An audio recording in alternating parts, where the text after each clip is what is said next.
আজকে কিন্তু চলে আসলাম একটা ডেইলি লাইফস্টাইল ভিডিও নিয়ে। আজকে আমি সারাদিনে কী করলাম, কী খেলাম আর কোথায় গেলাম সবটাই কিন্তু তোমাদের সাথে শেয়ার করব। তো চলো ভিডিওটা শুরু করা যাক। তো hey guys, welcome my video. আজকে অনেকদিন পরে একটা বড় ভিডিও পোস্ট করতে চলেছি। আর তো আজকে এই যে সকাল সকাল ঘুম থেকে উঠে গেছি, এখনও বিছানাটা তোলা হয়নি। তো আমি প্রথমে ফ্রেশ হয়ে নেবো, তারপর তুলবো। মুখে এখনও বোরোলিং দেওয়া, রাতে বোরোলিং দিয়েছিলাম, তো পুরো ফ্রেশ হবো। তারপরে তার জন্য কিন্তু প্রথমে ছাদে চলে গেছিলাম। ছাদে গিয়ে ব্রাশ করে নিচ্ছিলাম, কারণ আমি যে দুদিন বাড়ি থাকি আমার ছুটির দিনগুলো আমার ছাদে গিয়ে ব্রাশ করতে ভালো লাগে। আর এদিকে দেখো আমি লঙ্কার গাছ লাগিয়েছিলাম, কিন্তু এই ঠান্ডায় আর লঙ্কা হলো না, গাছগুলো মরেই যাচ্ছে প্রায়। আর এদিকে এই স্ট্রবেরি গাছটা আমি অনেক কষ্টে বাঁচিয়েছি। আর এই যে অ্যালোভেরা গাছটা একদম ছোট্ট লাগিয়েছিলাম, অনেকগুলো গাছ হয়েছে। তারপর নিচে এসে দেখলাম ভাইকে পড়াচ্ছে, তো আমিও খেয়ে নিলাম। আর রান্নাঘরে গিয়ে দেখলাম মা রান্নার জন্য মার যে সবজিপাতি সেগুলো কাটছে। তো আজকে কিন্তু মা এগুলো থেকেই রান্না করবে। তো এখানে একটা পার্শে মাছ ছিল, তো পার্শে মাছ দিয়ে বেগুন দিয়ে ঝোল করবে, আর আলু আর টমেটোর ঝোল করবে। তো তারপরে কিন্তু আমি আবার এগুলো একটুখানি ঘরের কাজ করে আমি ছাদে চলে গেছিলাম। ছাদে গিয়ে যে জামা প্যান্টগুলো ছিল সেগুলো মেলে নিয়েছিলাম। তারপর আমি দেখলাম নিচে আমাদের একটা কুকুর ছানা এই দেখো দৌড়ে যাচ্ছে। এই কুকুরটা হচ্ছে আমাদের পাড়ার সব থেকে একটু মানে বাচ্চা কুকুর, বাট একটু হেলদি, খুবই সুন্দর লাগে ওকে দেখতে। তো তারপর নিচে এসে দেখলাম আমার মা কিন্তু এখানে কিছু একটা বানাচ্ছে। তো মাকে জিজ্ঞেস করলাম এটা কী বানাচ্ছো? মা বললো পাটিসাপটা বানাবে। তো আমি কিন্তু ভেবেছিলাম গাইস এই ভিডিওটা তোমাদের সাথে আলাদা করে শেয়ার করব, কিন্তু এই ভিডিওটা যেহেতু মানে আসলে ব্যাপারটা হচ্ছে পাটিসাপটাটা করতে গিয়ে একটা প্রবলেম হয়ে গেছে, তার জন্য কিন্তু ভিডিওটা আর আলাদা করে আর তোমাদের সাথে শেয়ার করব না, এই ব্লগ ভিডিওর মধ্যেই তোমাদের দিয়ে দেবো। তো এইখানে দেখো মা কিন্তু এখানে চালের গুঁড়ো যা যা লাগে সব কিছুই দিয়ে দিয়েছে। তো আমি এরকম পাটিসাপটার একটা ভিডিও অবশ্যই যদি তোমরা দেখতে চাও পরে একটা আলাদা করে রেসিপি পোস্ট করব, বাট এই ভিডিওটায় আসলে পাটিসাপটাটা খুবই মানে বিচ্ছিরি হয়ে যাচ্ছিল। মানে যখন পাটিসাপটাটা উল্টাতে যাচ্ছিল তখনই সব ভেঙে যাচ্ছিল। আসলে যেই পাটিসাপটার যে ব্যাটারটা তৈরি করেছে, এই ব্যাটারটা তৈরি করার সময় একটা জিনিস মা দিতে ভুলে গেছে, যার কারণে এরকম হয়েছে।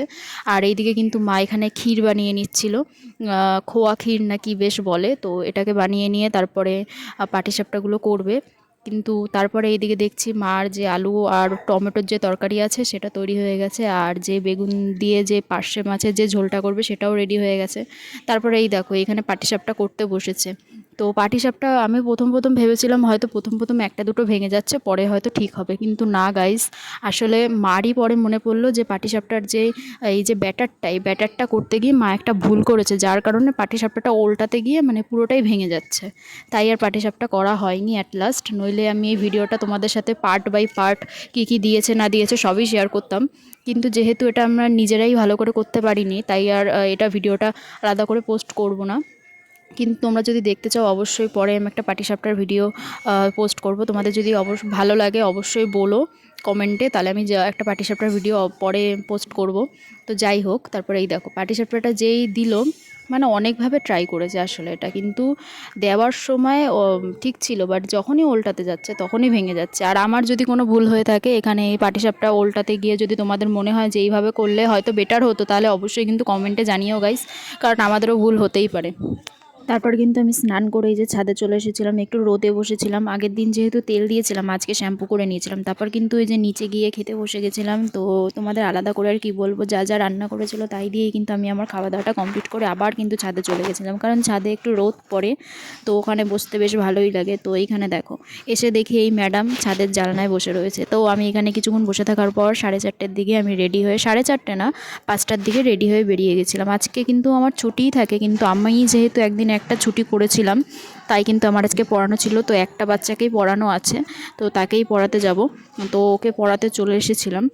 আর একটা বাচ্চার পড়ানো ছিল, কিন্তু সে যেহেতু আজকে দিয়ে আমাদের এখানে বাণীপুর মেলা শুরু হচ্ছে, তো সে বাণীপুর মেলায় চলে গেছিলো। তো তারপরে কাকি কিন্তু এখানে দুধ চা দিয়ে গেছিলো। তো কাকি জানে আমি দুধ চা খেতে ভালোবাসি, তাই কিন্তু প্রায়শই আমাকে মানে দুধ চা দেওয়ারই চেষ্টা করে। তারপর দেখো এখানে আমি একটা হাত মুজো দেখলাম। আমি কিন্তু হাত মুজো দেখেছি, কিন্তু এরকম দেখিনি আগে। তো এরকম হাত মুজো কিন্তু আমার বেশ ভালোই লাগলো। তারপর কিন্তু আমরা চাটা খেয়ে নিয়েছিলাম। চাটা হাফ খাওয়ার পরে ম্যাডামের মনে পড়েছে চিয়ার্স করা হয়নি, তারপর কিন্তু আমরা চিয়ার্স করে নিয়েছিলাম। আর গাইস, তোমরা কি আমাদের এখানে কখনো বাণীপুর মেলায় এসেছো? আর যদি তোমরা বাণীপুর মেলায় গিয়ে থাকো তাহলে কিন্তু অবশ্যই কমেন্টে জানিও।